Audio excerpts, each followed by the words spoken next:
to swab him and get some DNA from him, I wouldn't know any additional information than what I already know based on their descendants. This is how accurate this information is. Now, remember, our goal was to reconstruct this information so that we could go back to England and find similar fingerprint, okay, similar profile.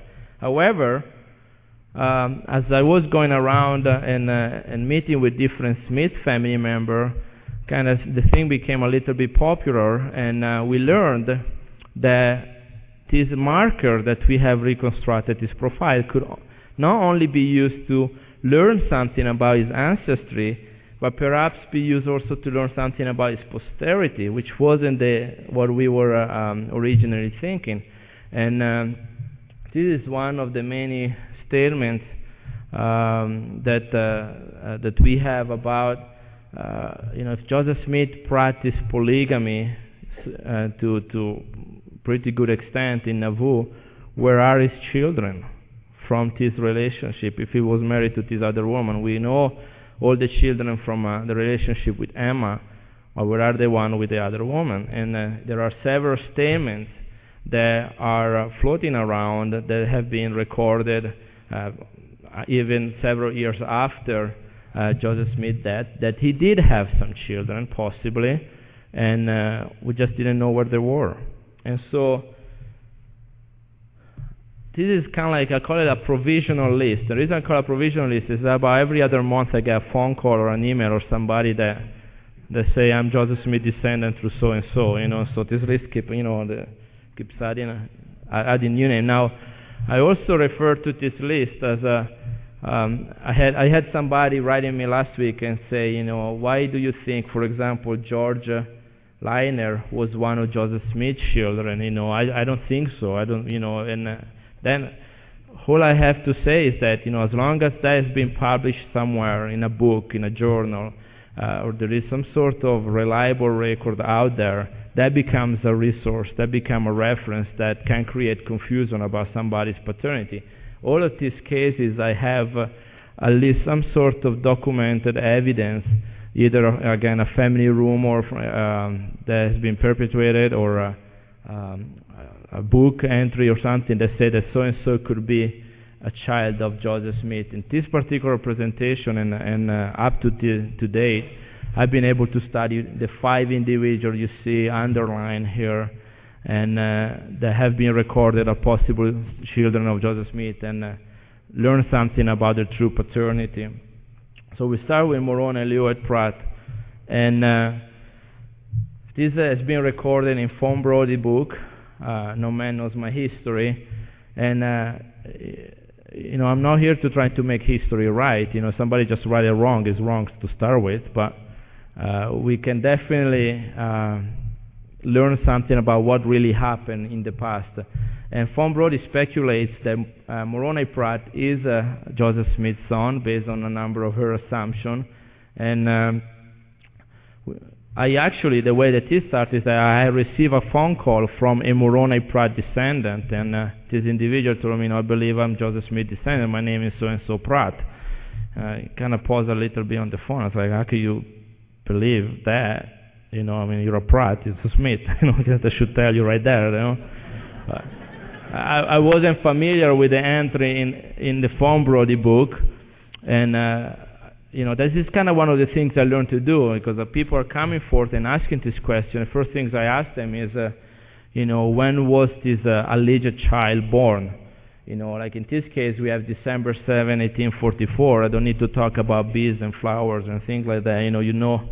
That this could have been, it fits with the date of Joseph Smith's martyrdom. In June of 1844, there could still, Marianne could have been pregnant and have a child in December. It could have still been Joseph. And so this individual pointed me to this reference, and so I said, okay, let's see if we can verify and test this case. We already know what Joseph Smith DNA is. Now we just need to find out what Moroni Pratt marker is, and then all we have to do is just compare the two and we'll know.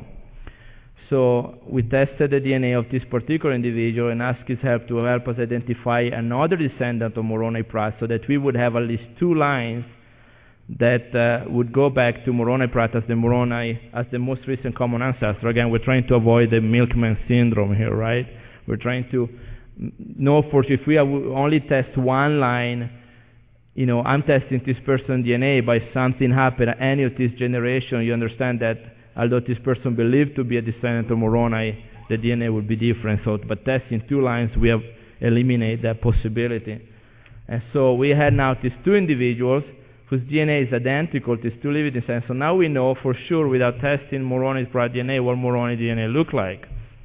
Now, because you're so smart attending FAIR conference, you remember perfectly what Joseph Smith DNA looked like from the previous table, right? So you already know the answer. So is Joseph Smith the father or not of Moroni-Pratt?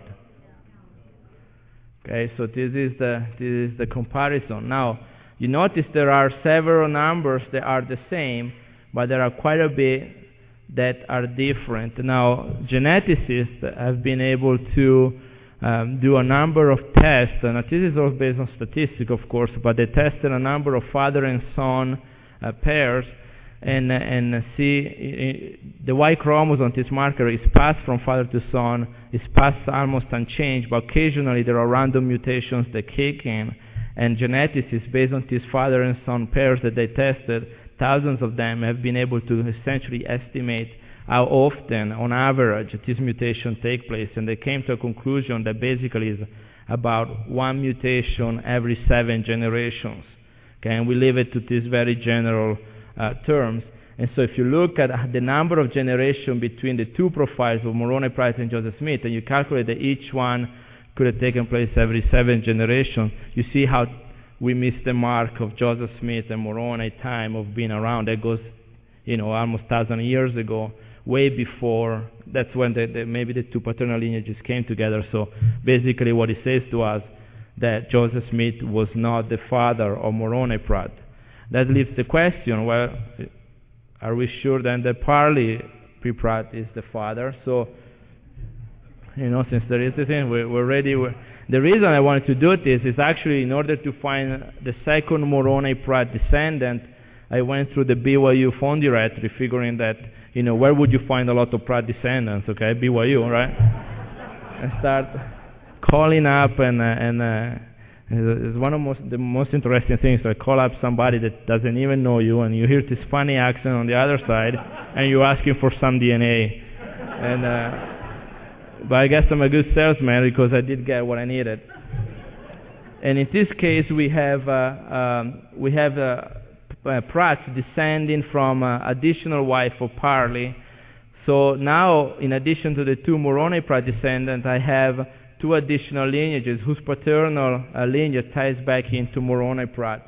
We compared all the first two of Moroni with the next two, and they're all identical, showing that not only Joseph Smith wasn't the father of Moroni, but the Parley was indeed his father, as the genetic marker shared within the family ties back into Parley P. Pratt, which is the same as Moroni. So end of story. So if you own a copy of Von Brody's book, hope you wrote down the pages, you can go there and mark in there, that what is the correct thing. At that time, we also look at two other cases. This is the one that we just talked about. We also had a similar situation with Zebulon Jacobs.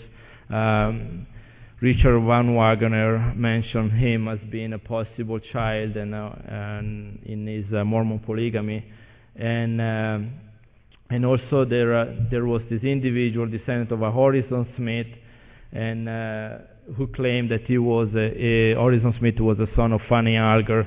We know that Fanny Alger was pregnant when she left Kirtland, so we don't know anything about. They said that it could have been Joseph, but we don't really know a lot about who this child could have been. We don't have a record for that. But I guess this individual had this in his family as a rumor that he was a Joseph Smith descendant through Fanny Alger, and that was the child.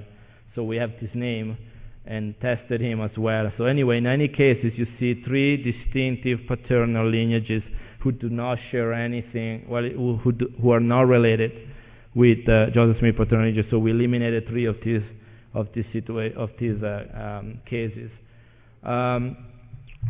The way the presentation is kind of built is chronological in time. This is my work with the Joseph Smith DNA. So although kind of jumping from one thing to the other, kind of like what I had time and opportunity to work on at that time.